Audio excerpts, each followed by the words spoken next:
Democratic dominance in the Golden State. California lawmakers have some new firepower to fight back against President-elect Donald Trump, and it could mean higher taxes for you. California Democrats have clinched a two-thirds supermajority in both houses of the legislature. So how does that change the dynamic at the Capitol, and what could it mean for you? Melissa Kane is getting answers. Do you feel super? Are you excited? I think as a Democrat, we are happy about the results.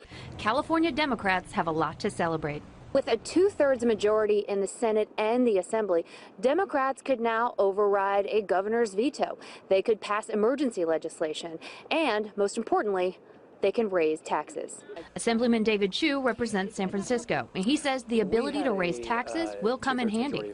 There is certainly a significant possibility that the Trump administration is going to cut back billions of dollars of California funding. Immediately repealing and replacing Obamacare. A two-thirds majority would make it easier for us to raise the revenues that we need to make sure that the worst impacts are not felt. With Republican victories at the national level, he says Democrats are gaining power in California at a critical time. I think there will be a significant contrast to a Trump Washington, D.C. and a Democratic Sacramento and a Democratic California.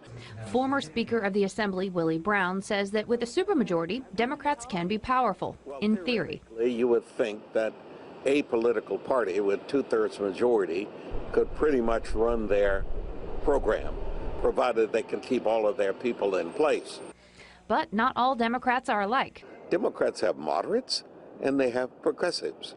And believe me, between the moderates and the progressives, they don't constitute at all times on every issue a supermajority. Still, Chu says that Democrats will come together when threatened.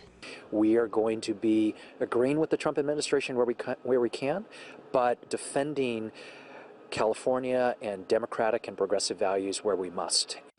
And that might mean we're going to lose federal money, because Senate President Kevin De Leon has now directed staffers at the Capitol to put together a list of that federal money that the state could lose and include ideas on how to fight those cuts, so they are preparing for the worst.